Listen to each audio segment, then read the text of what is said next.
இது விளம்பரமல்ல. பிறவாமை என்னும் முகவரி தேடி அலையும் ஆத்மாக்களுக்கு இந்த AK மீடியா நியூஸ் தமிழ் ஆன்மீக தொலைக்காட்சி ஒரு விலாசம்.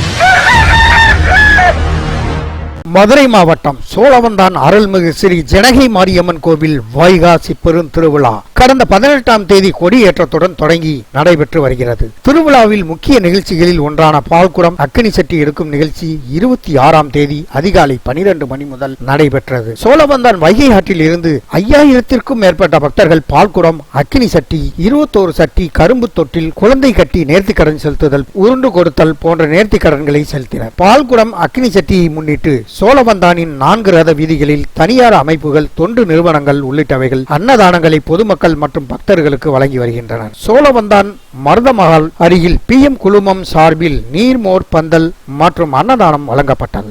MVM குடும்ப தலைவர் மணி முத்தையா, கலைவாணி பள்ளி நிர்வாகி வள்ளிமயில், தொழிலதிபர் டாக்டர் மருது பாண்டியன் குடும்பத்தினர் அன்னதானம் வழங்கினார்கள். அதேபோல் சோழவந்தான் மார்க்கெட் ரோடு பகுதியில் உள்ள முத்துக்குமரன் நகை மாளிகை, வேல் அடகு கடை மற்றும் அடகு உரிமையாளர்கள் சங்கம் சார்பில் பொதுமக்களுக்கு அன்னதானம் வழங்கப்பட்டது. அன்னதானத்தை அடகு கடை உரிமையாளர்கள் சங்க தலைவர் தொழிலதிபர் மற்றும் மருது பாண்டியன் துவக்கி வைத்தார். செயலாளர் காளீஸ்வரன், பொருளாளர் இருளப்பன், முத்துராமன், துணைத் தலைவர் கோபால் மற்றும் நிர்வாகிகள் கலந்து கொண்டனர். சோழவந்தானிலிருந்து VSKR சரவணன்.